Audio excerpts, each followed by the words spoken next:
आप सबकी खिदमत में सबीहा ज़ुबैर का आदाब। पेश है हमारा प्रोग्राम एस्पायर टू इंस्पायर, यानी हौसला अफजाई की कोशिश करना। और इस प्रोग्राम में हम आज आपकी मुलाकात रियासत कर्नाटक की एक ऐसी मकबूल, मशहूर और इंस्पायरिंग शख्सियत से करवा रहे हैं जिन्होंने हिंदुस्तानी क्लासिकल म्यूज़िक में अपनी खूबसूरत आवाज़ और सुरों के संगम के ज़रिए दुनियाए मौसीकी में एक नुमाया मकाम हासिल किया है, एक पहचान बनाई है, जो इंडियन आइडल और वॉइस ऑफ बेंगलोर के फाइनलिस्ट रह चुके हैं और जिन्होंने जनाब ज़फ़र मुहिउद्दीन के म्यूज़िकल प्ले ज़िक्र गालिब में मिर्ज़ा गालिब की गज़लों को अपनी सहरंगेज़ आवाज़ में पेश करके हज़ारा शायकीन उर्दू से दाद तहसीन हासिल की है। तो आपसे मिलिए हमारे आज के मुअज़्ज़िज़ मेहमान, दुनियाए मौसीकी के एक मायानाज़ शख्सियत, एक वर्सटाइल सिंगर जनाब रघुपति जार साहब। जनाब रघुपति जार साहब का इस्तकबाल हम मोमिन ख़ान मोमिन के शेर से करते हैं। इस गैरत नाहीद की हर तान है दीपक, इस गैरत नाहीद की हर तान है दीपक, शोला से लपक जाए है आवाज़ तो देखो। जनाब रघुपति जार साहब, साला डिजिटल के तमाम अहदेदारान, अरकान, नाज़रीन की जानिब से हम आपका यहाँ पर इस्तकबाल करते हैं। और आपके साथ यहाँ पर मौजूद है तबला नवाज़ जनाब संतोष साहब, आपका भी हम खैर मकदम करते इस्तकबाल करते हैं। जी हाँ, तो रघु साहब, हम सबसे पहले ये बताइए कि आपका बचपन, आपकी इब्तदाई तालीम, आपकी फ़ैमिली के बारे में बताइए। और मुझे ऐसा महसूस होता है कि आप कर्नाटक के रहने वाले तो नहीं हैं, आप कहाँ के रहने वाले वो भी बताइए। ज़रूर। सबीहा जी, बहुत बहुत शुक्रिया। पहले तो आपने हम लोगों को बुलाया यहाँ पे। वैसे मेरा जन्म बेंगलोर में ही हुआ है जी। अच्छा। मेरे पिताजी बिहार से 45 इयर्स बैक मूव हुए थे। अच्छा जी। तो जब उन्होंने तो पहले बिहार में रहते थे, उसके बाद हैदराबाद में उन्होंने अपना वेटनरी साइंसेस में एजुकेशन किया, बैचलर्स। और उसके बाद बेंगलोर जब आए तब उसके बाद मतलब बेंगलोर में ही हम लोग, मेरा जन्म हुआ। अच्छा। एंड यहीं पे स्कूलिंग। सो अच्छा, आपकी तालीम यहीं पर? यहीं पे बचपन भी पूरा यहीं पर? पूरा यहीं पे। अच्छा जी, माशाल्लाह। तो पहले हम लोग लोअर पैलेस ऑर्चर्ड में रहते थे, फिर आरटी नगर में रहते थे। आजकल तो मैं अब आईटी फील्ड में हूँ, तो तो इंजीनियरिंग किया रामैया कॉलेज से। तो उसके बाद मैंने तो अब आईटी फील्ड में भी हूँ, तो मारथली साइड में रहता हूँ। जी हाँ। तो आप ये बताइए रघु साहब कि म्यूज़िक आपने कौन सी उम्र से सीखना शुरू किया? म्यूज़िक शायद 6 साल की उम्र से। अच्छा, 6 साल की उम्र से? हाँ जी हाँ। क्यों, घरेलू माहौल में कुछ था क्या ऐसा? वालिदैन कुछ म्यूज़िक के दिलदादा थे? मेरे पिताजी, मेरे वालिद जो है वो मतलब रफ़ी साहब के भक्त हैं। अच्छा जी। तो मतलब घर पे हम ऑलमोस्ट एवरी डे, आज मौसम बड़ा बेईमान है, या मैं निगाहें तेरे चेहरे से हटाऊं कैसे, ये गाने सुनते थे हम घर पे। और मेरे पिताजी रफ़ी साहब के बहुत ही मतलब बड़े फ़ैन। और तो वहाँ से सफ़र शुरू हुआ संगीत का। और तो आप बचपन से गुनगुनाते रहते थे। और मेरे वालिद जो है वो खुद भी अच्छा गाते हैं। तो उनसे काफ़ी अभी भी गाते हैं? अभी भी गाते हैं, मतलब अभी तो काफ़ी उनकी उम्र हो चुकी है। लेकिन जहाँ मौका मिलता है वो गाते हैं। और मतलब कभी उन्होंने भी स्टेज पर प्रोग्राम वगैरह दिया है क्या? मतलब बड़े स्टेजों पे तो नहीं दिया है, लेकिन घर की हद तक गाते थे। घर और मतलब दोस्तों के बीच में या महफिलों में, छोटी में गाते थे। और आपके अलावा आपके भाई वगैरह भी कोई सिंगर हैं क्या? नहीं, मेरे भाई, मेरी बहन भी है। कोई भी म्यूजिक में किसी को दिलचस्पी सबको है। जी हाँ, म्यूजिक तो ऐसी चीज़ है। हाँ जी हाँ, तो किसी ने खूबसूरत वक्त गुजारने का सबसे बेहतरीन जरिया है। अच्छा रघु साहब, ये बताइए कि बचपन की जो यादें, तो आपके वालिद साहब जो गाना वगैरह गाया करते थे, तो आपको कुछ याद है? वो गाना आप सुना सकते हैं हमको? ज़रूर सुना सकता हूँ। और जो मतलब मैं बोलता हूँ, मतलब रफ़ी साहब के वो जी हाँ, तो उनका सबसे फेवरेट गाना है मैं निगाहें तेरे चेहरे से हटाऊं कैसे। हाँ, तो प्लीज सुनाइए। जी जरूर। मैं निगाहें तेरे चेहरे से हटाऊं कैसे, मैं निगाहें तेरे चेहरे से हटाऊं कैसे, लुट गए होश तो फिर होश में आऊं कैसे, कैसे मैं निगाहें तेरे चेहरे से हटाऊं कैसे मैं निगाहें। छा रही थी तेरी महकी हुई जुल्फों की घटा, छा रही थी तेरी महकी हुई जुल्फों की घटा, तेरी आँखों ने पिला दी तो मैं पीता ही गया। तौबा तौबा तौबा तौबा तौबा तौबा, ये नशा है कि बताऊं कैसे। लुट गए होश तो फिर होश में आऊं कैसे मैंने बहुत खूब। ये तो रघु साहब, ये तो बचपन की याद है। तो ये आपने बचपन में कभी स्टेज पर परफॉर्म किया इस गाने के साथ? मैं अपने मतलब वालिद साहब को देखता था, ये गाते थे, घर पे गाते थे, मेरी मम्मी के लिए गाते थे कभी। अच्छा, हाँ। और स्टेज पे मैंने उनके सामने कभी कोशिश नहीं किया, तो आज शायद मैं बहुत सालों बाद कोशिश कर रहा हूँ इस गाने को। लेकिन माशाल्लाह जी, बहुत खूब, बहुत खूब। अच्छा ये बताइए रघु साहब कि आपने क्लासिकल म्यूजिक कब और कहाँ से सीखी? हिंदुस्तानी क्लासिकल म्यूजिक जिसे कहते हैं, वो आपने कब और कहाँ से सीखी? हाँ, तो हिंदुस्तानी क्लासिकल मैंने बेंगलोर में ही सीखा है। जी जी। शुरू में मैं कौन उस्ताद थे आपके? हाँ, मेरी पहली गुरु जो थी वो श्यामला भावे जी थी। अच्छा अच्छा, श्यामला भावे जी नेहरू सर्कल में रहती थी जी। और उसके बाद मैं उस्ताद हरिकृष्ण पाहवा जी से सीखता था। अच्छा, हरिकृष्ण पाहवा। और हरिकृष्ण पाहवा जी का मैंने दूरदर्शन का सबसे पहला प्रोग्राम किया था 1990 में जी। वो हाँ। बहुत ही मतलब जी जी। बेंगलोर के मशहूर मतलब क्लासिकल, भजन, गजल सभी तरह के गाने गाते थे जी। हाँ। तो उसके बाद मैं पंडित नागराज हवलदार जी से सीखता था, जी जी। हाँ, जो विद्यापीठा सर्कल बनशंकरी में रहते जी जी। हाँ, तो ये अच्छा। तो ये सब सीखने के बाद सबसे पहला परफॉर्मेंस आपने कब दिया? तो सबसे पहला परफॉर्मेंस मैं कहूँगा कि काफ़ी साल हो गए, मतलब मैं शायद स्कूल में रहा था। तो जब मैं स्कूल में था तो हरिकृष्ण पाहवा जी का एक प्रोग्राम था जी जी। और शायद महफिल थी।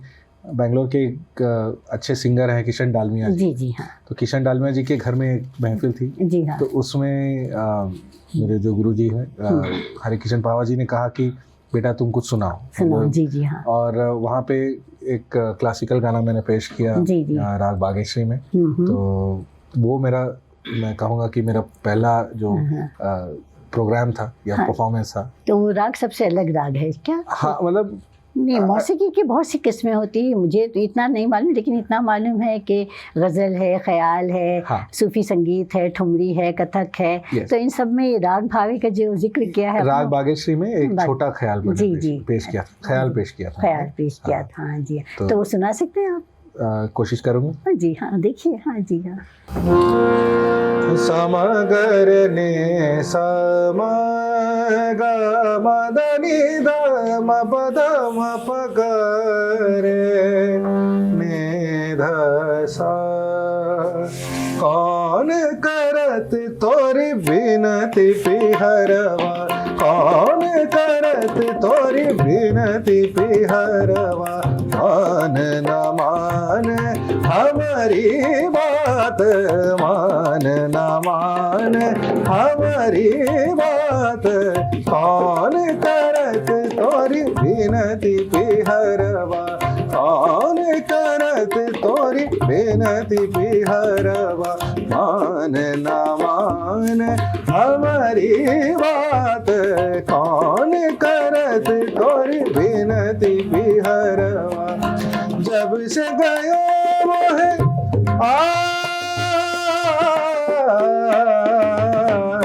जब से गयो मोरे सुधहु न लीनी, जब से गयो मोरे सुधहु न लीनी, कौन सौतन घर जात पिहरवा, मौन सोतन घर जात पिहरवा, मान ना मान हमारी बात, मान ना मान हमारी बात, कौन करत तोरी बिनती पिहरवा, कौन करत तोरी, कौन करत तोरी, कौन करत तोरी बिनती पिहरवा। वैसे जब मैंने गाया था तो इसमें सरगम आलाप ये सब थे, बहुत सारी थी। क्या उम्र थी जब आपकी, एज क्या होगी आप? शायद मैं 8-10 साल का। हो इतनी कम उम्र में आपने इतना अच्छा राग आलापा, माशाल्लाह माशाल्लाह। अच्छा रघु जी, आप ये बताइए कि आप जो है इंडियन आइडल का और जो है बेंगलोर वॉइस ऑफ बेंगलोर का कई फाइनलिस्ट रह चुके हैं, तो वहाँ पर कैसे पहुँचे आप? हाँ, तो जैसे मैंने कहा कि घर में फिल्मी गाने तो हम गाते थे और शास्त्रीय संगीत का भी तालीम था ही जी। तो मैं काफ़ी जो क्लासिकल गाने, जो film oriented, Bollywood oriented classical गाने जैसे लागा चुनरी में दाग हुआ या झनक झनक तोरी बाजे पायलिया, ये सब मैं काफ़ी गाता था। और एक गाना शायद एक रीसेंट मूवी ओमकारा से था, नैनो की मत मानी और जी बहुत नैना अच्छा ठग लेंगे, तो ये सब गाने मैं काफ़ी गाता था। सूफी स्टाइल के जो गाने होते हैं, तो एक कॉन्टेस्ट था वॉइस ऑफ बेंगलोर, तो उसमें मैंने ये गाना पेश किया एंड उसमें फाइनलिस्ट में मतलब फाइनल्स में जज आए थे, कुमार सानू जी आए थे जी हाँ। तो उन्होंने काफ़ी अप्रिशिएट किया, बोले कि अभी जाहिर बात है हाँ, अप्रिशिएट तो करना ही है। उस समय मेरी उम्र शायद 19 साल की थी। अच्छा। तो ये बताइए मुझे, आप स्कूल के प्रोग्राम का भी हिस्सा रहे होंगे, काफ़ी प्रोग्राम में आपने परफॉर्म किया होगा, तो टीचर्स असातिज़ा बहुत खुश होते होंगे आपके? काफ़ी मतलब टीचर्स इनकरेज करते थे कि तुम म्यूजिक में मतलब पार्टिसिपेट करो, स्कूल को रिप्रेजेंट करो कॉम्पिटिशन्स में, तो स्कूल से भी काफ़ी इनकरेजमेंट रहा। और फिर इंडियन आइडल का हिस्सा कैसे बने आप? तो इंडियन आइडल का भी बेंगलोर में ऑडिशन था और मैंने गाने पेश किए, यही सूफी स्टाइल के जो गाने थे, क्लासिकल ओरिएंटेड गाने थे, तो जजेस को काफ़ी पसंद आया। तो बेंगलोर से शायद टोटली अराउंड 8-10 हज़ार लोगों ने पार्टिसिपेट किया। उसमें उन्होंने 8 लोगों को सेलेक्ट किया था। कौन से ईयर की बात है ये 2007 की। 2007 जी हाँ शायद। तो आप वहाँ तक जाने के बाद आपने कभी ऐसा सोचा नहीं कि आपको फिल्मों के लिए गाना चाहिए, या किसी ने आपको ऑफर नहीं दी? कोशिश किया मैंने जी, लेकिन ये प्लेबैक सिंगिंग का जो जर्नी है काफ़ी मतलब चैलेंजिंग जर्नी है जिसको कहेंगे। मैंने कोशिश ज़रूर किया और काफ़ी म्यूज़िक डायरेक्टर्स से मैंने कांटेक्ट भी किया, लेकिन नहीं हो सका। बहुत लोग कोशिश करते हैं, उसमें 1-2 लोग उभर के आते हैं तो आ जाते हैं जी। अच्छा ये बताइए, आपका जो प्रोफेशन है, आप इंजीनियर हैं और आपका पैशन है गाना सिंगिंग, तो प्रोफेशन और पैशन में कभी कोई जंग होती है? आपको कभी ऐसा लगता है कि मुझे प्रोफेशन को छोड़ के इसी की तरफ ज़्यादा तवज्जो देनी चाहिए थी? ये मन में तो हमेशा रहता है कि क्यों नहीं म्यूजिक में ही फुल टाइम किया, लेकिन दोनों बैलेंस करके चल रहे हैं। प्रोग्राम मतलब वीकेंड्स पे शोज करता हूँ, तो मेरी वाइफ काफ़ी सपोर्टिव है जी माशाल्लाह। होना ही चाहिए, उनके सपोर्ट के बगैर तो नहीं हो सकता है। तो अच्छा रघु साहब, मुझे ये बताइए कि जिक्र गालिब का हिसाब कैसे बने? हाँ, तो जिक्र गालिब एक काफ़ी मशहूर, जैसे आपको पता है, म्यूजिकल प्ले है। और सही पूछिए तो मैंने सबसे पहले आपको वहीं पर सुना था जी हाँ, और मैं जब से आपकी फ़ैन हूँ जी हाँ, क्योंकि मुझे ऐसा महसूस होता है कि जो जिक्र गालिब में मिर्ज़ा गालिब की जो गज़लें आपने पेश की हैं, और मिर्ज़ा गालिब की गज़लें बहुत ही ज़्यादा मुश्किल तरीन गज़लें हैं, और उन गज़लों को गाना और उनको निभाना वो बहुत ही काबिल तारीफ़ बात है, और आपने उसको बखूबी निभाया। तो इस वास्ते मैं आप पूछना चाहूँगी कि जिक्र गालिब का हिस्सा जब आप बने तो आपको कैसा महसूस हुआ? तो कुछ 6 साल हो गए शायद, 6-7 साल पहले। हाँ जी। तो जफ़र साहब को मैं काफ़ी 9 साल हो गए शायद। 9 साल समय बीते पता नहीं चलता, लेकिन हाँ। सो जफ़र साहब को मैं काफ़ी सालों से जानता हूँ। जब मैं कॉलेज में था तो हमने 1-2 प्रोग्राम्स किए थे जिसमें जफ़र साहब ने एंकरिंग किया था जी। तो जफ़र साहब को मैं बहुत साल से जानता हूँ और उनके मन में था कि कुछ गालिब पे किया जाए जी। तो उन्होंने एक बार हमारे घर आए थे, वो भी आरटी नगर में ही रहते हैं, तो जी। ऐसे डिस्कशन चल रहा था कि ऐसा मैं कुछ करने का सोच रहा हूँ और जी। क्या कर सकते हैं। तो ये आइडिया बहुत अच्छा लगा और उन्होंने सब जो गज़लें थी सब शेयर की एंड तब मैंने प्रैक्टिस करना स्टार्ट किया। जी। वैसे करते करते एक अच्छा सा प्ले बना। माशाल्लाह बहुत बेहतरीन। और वो प्ले जो है माशाल्लाह वो आपकी गज़लों की वजह से भी बहुत ज़्यादा मकबूल हुआ, क्योंकि लोगों ने काफ़ी सराहा उसको। तो फिर बताइए कोई गालिब की गज़ल आप सुना दीजिए हमको। ज़रूर जी हाँ। कौन सा पेश करूं? पहला वाला कौन सा? आप बताइए। आप बताइए कौन सा? जी हाँ, दिल ही तो है न संगो के इश्क। जी हाँ, मेरी फेवरेट गज़ल है। वैसे तो गालिब की तमाम गज़लें मुझे बहुत पसंद है। दिल ही तो है न संगो खेश्त, दर्द से भरना आए क्यों।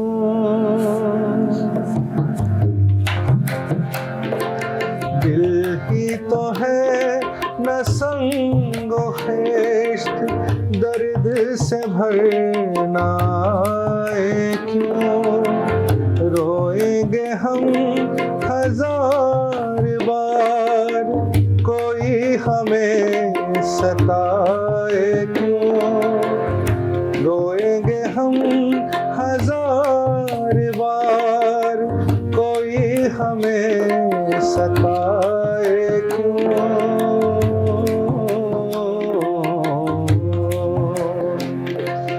कैदे हयात तो बंदे गम, असल में दोनों एक हैं। कैदे हयात तो बंदे गम, असल में दोनों एक हैं। मौत से पहले आदमी गम से निजात पाए क्यों। मौत से पहले आदमी गम से निजात पाए क्यों।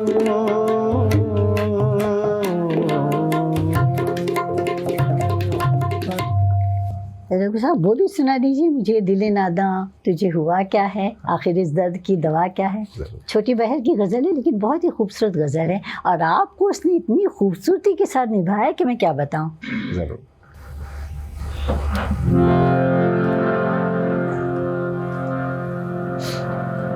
दिले नादा तुझे हुआ क्या है,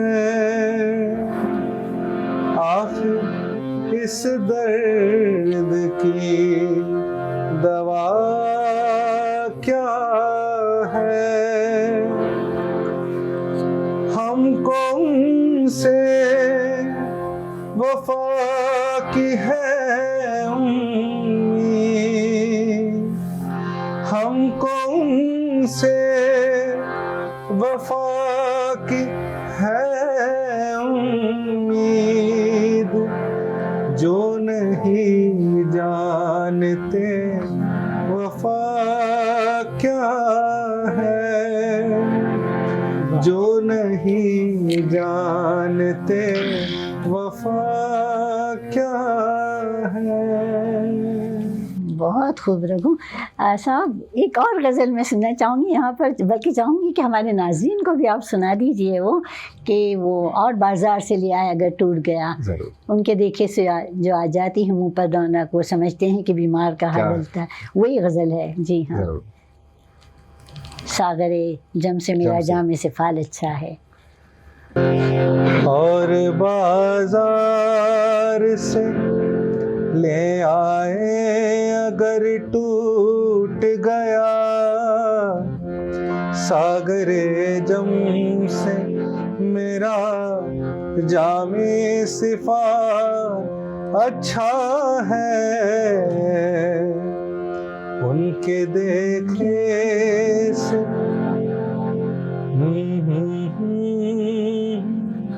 उनके देखे से जो आ जाती है मुंह पर रौनक वो समझते हैं कि बीमार कहा अच्छा है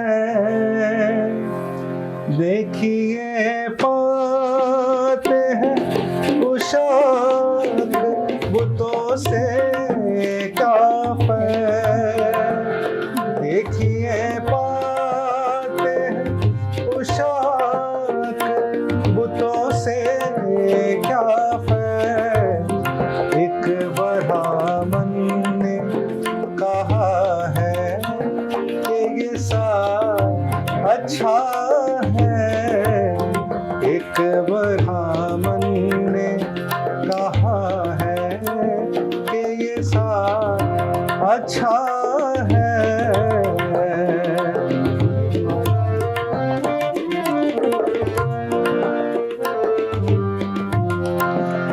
हमको मालूम है जन्नत की हकीकत लेकिन हमको मालूम है जन्नत की हकीकत लेकिन दिल के खुश रखने को गालिब ये ख्याल अच्छा है दिल के खुश रखने को गालिब ये ख्याल अच्छा है दिल के खुश रखने को गालिब ये ख्याल अच्छा है। बहुत खूब रघु। ये मुझे बताइए कि हर गज़ल की म्यूजिक आप ही ने तरतीब दी है, आप ही ने बनाई है? नहीं, ये ओरिजिनली शायद जगजीत सिंह की गाई हुई गज़लें हैं और म्यूजिक भी शायद उनका ही दिया। मैं समझती हूँ कि आपकी आवाज़ भी जगजीत सिंह से बहुत ज़्यादा मिलती जुलती है। जी, बहुत मिलती जुलती है। अच्छा, ये बताइए कि गज़ल गायकी का फ़न जो है मौसीकी की दूसरी किस्मों से बहुत अलग है, क्योंकि गज़ल जो है एक बहुत ही गहरी फ़िक्र की सिन्फ़ फ़न है। तो आप ये बताइए कि क्या डिफरेंस है इसमें, क्या महसूस करते हैं आप? सबसे इम्पोर्टेंट ये है कि हर लफ्ज़ को समझ के गाना। हाँ जी, और शायर के हर जज्बे और ख्याल को समझ के गाना और उसको सामने तक पहुंचाना ताकि वो लोग भी समझ सकें। सही। और ये काम आपने बहुत ही कमाल का किया है, बहुत ज़्यादा। जी हाँ, अभी जो कहा कि एक ब्राह्मण ने कहा है कि साल अच्छा है, तो मैं चाहूँगी ये साल नहीं बल्कि आने वाला हर साल आपके लिए अच्छा हो और सबके लिए अच्छा हो। जी जी, सबके लिए। बहुत शुक्रिया जी। तो वही गज़ल गायकी में हर लफ्ज़ को समझ के उतना तवज्जो देना, हर लफ्ज़ पे उतना वेट देना, उतना तवज्जो देना, और रागदारी सब इसे मतलब सेमी क्लासिकल म्यूज़िक गिना जाता है। तो गज़ल गायकी में राग समझना, उसके मूड को समझना और मतलब दो लाइनों में कैसे आप पूरी खासतौर पे शायर के मूड को समझना बहुत ज़रूरी होता है। जी हाँ, सही तरीके से ऑडियंस तक पहुंचाना। जी हाँ, बहुत ज़्यादा ज़रूरी होता है। जी, जैसे बॉलीवुड गाना हुआ, वो मतलब हीरो को देख के या हीरोइन को देख के काफ़ी लोग गाते हैं, या अपना बहुत आसान सी चीज़ें हैं वो। या क्लासिकल म्यूजिक में वर्ड्स पे उतने ध्यान नहीं देते हैं, ज़्यादा रागदारी पे। तो मैं कहूँगा कि गज़ल गायकी काफ़ी मुश्किल, जिसे बहुत मुश्किल फ़न है। जी हाँ, उर्दू ज़बान समझना और जी, हमें यहीं पर आ रही थी कि मुझे आपने जैसे बताया कि आपको उर्दू आती नहीं और रोमन इंग्लिश में आप लिख कर जो है गज़ल पढ़ते हैं, तो उसको जो है इस तरह से लिखने के बाद उसको समझना, तो आपने कैसा किया है कमाल? मैं कहूँगा कि टेक्नोलॉजी का इसमें बहुत बड़ा हाथ है। आजकल सबके हाथ में स्मार्टफोन रहता है, और एक बहुत ही अच्छा ऐप है रेख्ता। ख़ास तौर पर रघु साहब, ये तलफ़्फ़ुज़ की अदायगी एक्सेंट जो है, और मैं आपको दाद देना चाहूँगी कि आपकी तलफ़्फ़ुज़ की अदायगी में इतनी ज़्यादा शाइस्तगी है और इतनी महारत है कि मैं समझती हूँ कि उर्दू ना भी इतना अच्छा नहीं बोल सकते। तो जो है बहुत ही अच्छी बात है वो। तो रघु साहब, आपने गालिब के अलावा भी किन शौला की गज़लें गाई हैं? हाँ, जैसे अहमद फराज साहब की गज़ल है, फैज़ अहमद फैज़, और काफ़ी जो पॉपुलर गज़ल्स हैं गुलाम अली साहब की, मेहदी हसन साहब की, तो जी आवाज़ काफ़ी गाता हूँ। तो अगर गुलाम अली साहब की कोई गज़ल गाई है, वो ख़ास तौर पर मुझे वो बहुत पसंद है, हंगामा है क्यों बरपा, थोड़ी सी जो पीली है, अगर आप वो सुना सकते हैं तो प्लीज़ सुना दीजिए। जी हाँ, शायद ये अकबर इलाहाबादी साहब की गज़ल है, तो मैं पेश करता हूँ। जी।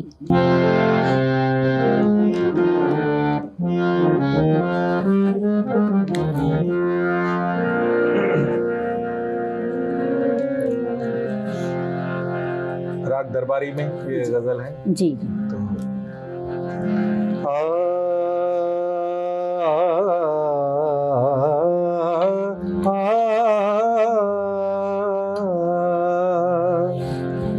मैं तेरी मस्त निगाही का भरम रख लूँगा, मैं तेरी मस्त निगाही का भरम रख लूँगा, होश आया भी तो कह दूँगा मुझे होश नहीं। हंगामा है क्यों बरपा, हंगामा है क्यों बरपा, थोड़ी सी जो पीनी है, हंगामा है क्यों बरपा, थोड़ी सी जो पीनी है।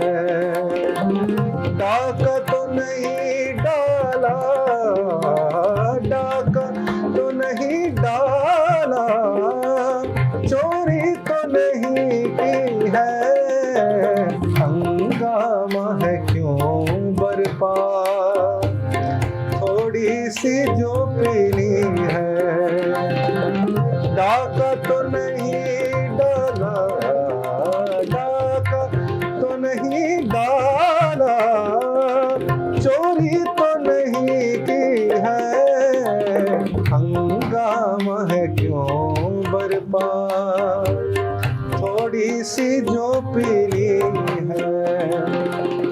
उसमें से नहीं मतलब दिल जिससे हो बेगाना, उसमें से नहीं मतलब दिल जिससे हो बेगाना, मकसूद है उसमें से, मकसूद है उसमें से, दिल ही में जो खिंचती है, हंगामा है क्यों बरपा, थोड़ी सी जो पीनी है। डाका तो नहीं डाला, डाका तो नहीं डाला, चोरी तो नहीं की है, हंगामा है क्यों बरपा, थोड़ी सी जो पीनी है, जो पीनी है, जो पीनी है, जो पीनी है। वाह रघु साहब, आपने तो दिल खुश कर दिया। अच्छा, मैं अब चाहूँगी कि फैज़ अहमद फैज़ का कोई कलाम आपने कभी गाया है? हाँ। फैज़ अहमद फैज़ का शायद मेहदी हसन का, मेहदी हसन साहब गुलों में रंग भरे, गुलों में रंग भरे, वाह बहुत खूब। शायद कैसे छुपाऊं राज़ गम, वो भी शायद फैज़ अहमद। कौन सा आप यहाँ पर कौन सा सुना सकते हैं? गुलों में रंग सुनाता हूं। जी प्लीज़ प्लीज़ गो अहेड जी। आज मैं जो है सिर्फ आपको सुनना चाहती हूँ।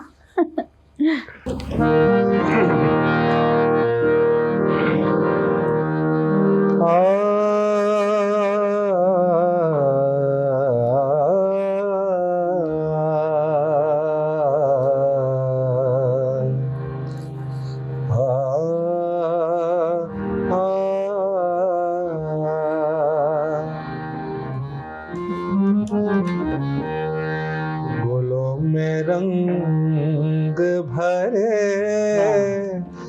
बादलों बहार चले, फूलों में रंग भरे, बादलों बहार चले, चले भी आपके गुलशन का कारोबार चले, फूलों में रंग भरे, बादलों बहार चले,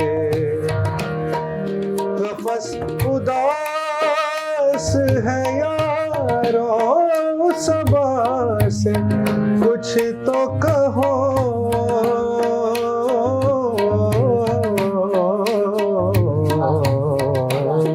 कफस उदास है यारों सबा से, कुछ तो कहो, कहीं तो बहरे खुदा आज जिक्र यार चले, कहीं तो बहरे खुदा आज जिक्र यार चले, चले भी आओगे गुलशन का कारोबार चले, फूलों में रंग भरे, बादलों बहार चले। बहुत खूब रघु साहब। अच्छा रघु साहब, मुझे ये बताइए कि जो थिएटर पे जो परफॉर्म करते हैं, अब आप कॉन्सर्ट को परफॉर्म करने में क्या फ़र्क है? कॉन्सर्ट में हम काफ़ी मतलब काफ़ी कैंडिड जिसे कहते हैं, और काफ़ी रिक्वेस्ट आते रहते हैं महफिल में हमारे, तो वो एक महफिल जिसमें लोग एक बार और सुनना चाहते हैं किसी शेर को, तो जी हाँ, मुकर्रर कहते हैं। जी हाँ। लेकिन थिएटर में क्या है कि बहुत कैंडिड होता है, लाइवली होता है, लाइवली होता है, कैंडिड होता है, लाइव परफॉर्मेंस कॉन्सर्ट जिसे कहते हैं जी। लेकिन थिएटर में क्या है कि एक्टर के साथ एक्टर, और हमारे जिक्र गालिब में आपने देखा होगा कि डांस भी है, डांस भी है जी, तो एक्टर, डांस और सिंगर का एक जिसे कहते हैं कि अच्छा कोऑर्डिनेशन, तालमेल होना चाहिए, तो और we have to always be on point, तो काफी टू द पॉइंट होना पड़ता है, एंड उनके भाव को समझना होता है, डांसर के भाव को, तो इट्स जिसे कहेंगे कि बंद के गाना, हाँ जी, एक कैद होती है, कैद बहुत मुशक्कत होती है इसी। अच्छा रघु साहब, मुझे ये बताइए कि मैंने एक बात हमेशा जो सुनी है कि हिंदुस्तानी म्यूज़िक में और वेस्टर्न म्यूज़िक में एक फ़र्क है, यानी हिंदुस्तानी म्यूज़िक को सुनने के बाद सर झूमने लगता है, और वेस्टर्न म्यूज़िक को सुनने के बाद पैर थिरकने लगते हैं, तो आपका क्या ख्याल है इसके बारे में? ऐसा मैं नहीं समझता, नहीं समझते। अच्छा, म्यूजिक है और वही 7 सुर है, 7 सुर या 12 सुर जिसे कहते हैं। वेस्टर्न म्यूजिक में कुछ कम होंगे शायद। नहीं, सुर वही है, सुर ग्लोबल वही है। हम लोग सारे गामा पता नहीं बोलते हैं, वो डोरे मी फा sol ला टी कहते हैं। अच्छा। सो नोट्स फिक्स हैं हर जगह, ये इसमें पूरा साइंस है, म्यूजिक सब साइंस है, हर नोट का एक फ्रीक्वेंसी फिक्स्ड होता है। जैसे दुनिया में आप कहीं पे भी जाइए और बोलिए ए नोट जिसे कहते हैं, आप हिंदुस्तानी में बोलिए या वेस्टर्न म्यूजिक में बोलिए, वो 440 हर्ट्ज ही होता है। अच्छा, जहाँ पे भी जाइए, तो एक फिक्स्ड फ्रीक्वेंसी होता है, और उस फ्रीक्वेंसी को लेके हम कितना खेल सकते हैं उसे म्यूजिक कहते हैं। तो आपको अगर एक 10 ईंट दिया जाए, तो आप शायद घर बनाएं, मैं कुछ और बनाऊं, और कोई और कुछ और बनाए। बहुत अच्छी मिसाल दी आपने, जी बहुत अच्छा है। तो वैसा होता है कि ये नोट्स फिक्स होते हैं। वेस्टर्न म्यूजिक का जिसे कहते हैं ट्रीटमेंट अलग रहता है उसी नोट्स का। तो मैं नहीं ऐसा मानता कि अलग है। नहीं, मैंने सुनी थी कि ये बात कि जो हिंदुस्तानी मौसीकी को सुनने के बाद आपका सर जो है झूमने लगता है आपका, और पैर थिरकने लगते हैं वेस्टर्न म्यूजिक को। जी हाँ, क्लासिकल म्यूजिक में भी जो तराने और वो सब है, उसमें पैर भी झूमने, चीज आ गई है, हर चीज आ गई हर जगह। जी उसमें भी पैर झूमने लगते हैं, तो ऐसा पैर थिरकने लगते हैं। जी तो अच्छा रघु साहब, मुझे ये बताइए कि आप कोई भी परफॉर्मेंस से पहले कितने घंटे रियाज करते हैं? रियाज करने का वक्त मिलता है? Because you are with corporate world में आपका जॉब भी है। हाँ, पहले मैं काफ़ी रियाज करता था, लेकिन आजकल जब मैं थैंक्स टू बेंगलोर ट्रैफिक तो मैं अपनी कार में बैठता हूँ और तानपुरा लगाता हूँ और थोड़ा प्रैक्टिस हो जाता है। प्रैक्टिस हो जाती है किसी भी प्रोग्राम से पहले और जब समय मिलता है तो बीच में मैं प्रैक्टिस कर लेता हूँ। तो एक बहुत ही अहम सवाल रघु साहब आपसे पूछना चाहूँगी कि आप नौजवान नस्ल में गज़ल गायकी को किस तरह से देखते हैं? आजकल काफ़ी चलन है, जी हाँ। मैं कहूँगा कि जो फिल्मी म्यूज़िक, बॉलीवुड म्यूज़िक जो है वो काफ़ी हद तक मतलब गिर चुका है। जैसे कहेंगे कि क्वालिटी नहीं है, तो जो गाने भी उस किस्म के नहीं लिखे जा रहे हैं, उस किस्म के लिखे नहीं जा रहे हैं, उस किस्म का संगीत भी नहीं बनाया जा रहा है। तो जब कुछ अच्छा ना बने तो जो नौजवान पीढ़ी है वो कुछ अच्छे के खोज में आती है। जी हाँ। तो आजकल काफ़ी चलन है, आप बड़े बड़े म्यूज़िक फेस्टिवल्स हो रहे हैं, रेख्ता का फेस्टिवल होता है 3-4 डेज, काफ़ी लिटरेचर फेस्टिवल्स हो रहे हैं, पोइट्री फेस्टिवल, म्यूज़िक फेस्टिवल्स, उसमें आपको काफ़ी नौजवान दिखेंगे जो पुराने शायरों के लिखे हुए, जैसे फैज़ अहमद फैज़ हुई या अहमद फराज जी की गज़ल है या मिर्ज़ा गालिब या मीर तकी मीर, इन सब के गज़लों को सुन रहे हैं और समझने की कोशिश कर रहे हैं। जी। तो जिसे कहते हैं एक फुल सर्कल जिसको कहते हैं। हाँ, पुराने ज़माने के जो रफ़ी साहब और उन सब के ज़माने के जो गाने थे वो सब अभी फिर से लौट के आ रहे हैं। लोग सब काफ़ी क्लासिकल म्यूज़िक सुन रहे हैं। और जितने रियलिटी शोज़ में आप देखेंगे, राजस्थान से हो या कर्नाटक से हो, सब जो पुराने गाने ही गा रहे हैं। तो नए गाने काफ़ी कम गाए जा रहे हैं। तो रघु साहब, चलते चलते मैं चाहूँगी कि मिर्ज़ा गालिब की एक गज़ल जो आपको पसंद है वो ज़रा हमारे नाज़रीन को आप सुना दीजिए। ज़रूर, दिखा दीजिए। ज़रूर। मैं बाजी चाहे अतफाल। ओह जी, बहुत खूब, बहुत खूब। वो जो है वो उसके अल्फाज भी क्या है, और उसको आपने जिस तरह से पेश किया है, मैं तो सही भी उसकी वजह से आपकी फ़ैन हो चुकी हूँ। जी हाँ, सुनाइए जी प्लीज़।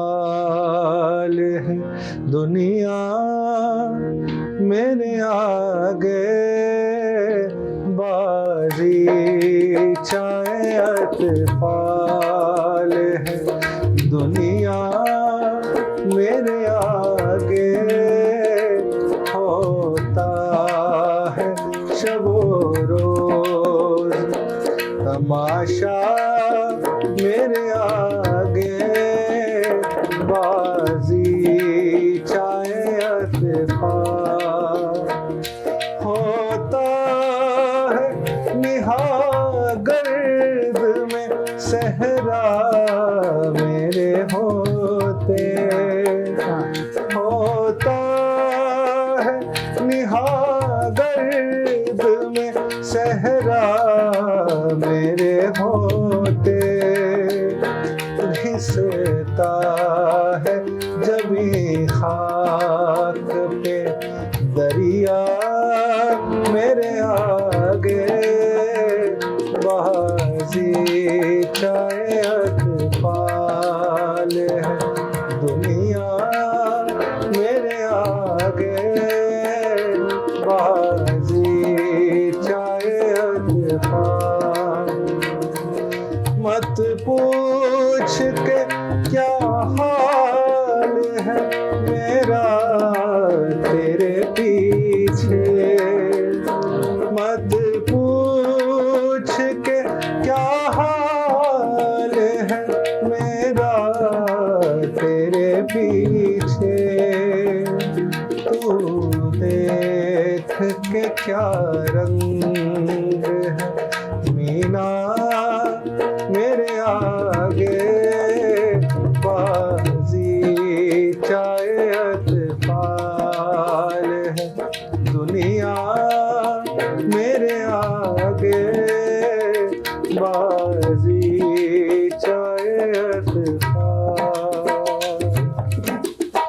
वाह रघु साहब, बहुत खूब, बहुत खूब, बहुत ही खूब। अच्छा, बस मैं आखिरी सवाल आपसे पूछना चाहूँगी कि आप हमारे नाज़रीन को, ख़ास तौर पे उन नौजवानों को जो म्यूज़िक को या गज़ल सिंगिंग को अपना प्रोफेशन बनाना चाहते हैं, आप उनको क्या पैगाम देना चाहेंगे? मैं यही कहना चाहूँगा कि पहले तो संगीत सीखें। जितने नौजवान लोग हैं हिंदुस्तानी शास्त्रीय संगीत सीखें। जी हाँ। बेसिक जो चाहिए म्यूज़िक का जो अंडरस्टैंडिंग होता है, रागदारी की जो समझ होती है वो सीखें। और उसके बाद जो बड़े बड़े कलाकार गा के छोड़ गए हैं, जैसे मेहदी हसन साहब की गज़लें हैं, गुलाम अली साहब की गज़लें हैं, जगजीत सिंह साहब की गज़लें हैं, तो ये सब सुने और उसको गाने का कोशिश करें। और ऐसे मतलब प्रैक्टिस करते रहिए और रियाज़त करना बहुत ज़्यादा ज़रूरी है। जी हाँ, बहुत बहुत शुक्रिया जनाब रघुपति जा साहब। म्यूज़िक नाम है खूबसूरत वक्त गुजारी का, और आपके साथ वक्त कैसे गुजरा मुझे तो आज पता ही नहीं चला। तो आपका बहुत बहुत शुक्रिया, आप अपनी मसरूफियात के बावजूद यहाँ पर तशरीफ़ लाए और हमारे नाज़रीन को, सामीन को आपने बहुत सारी खूबसूरत गज़लें गाई और सुनाई।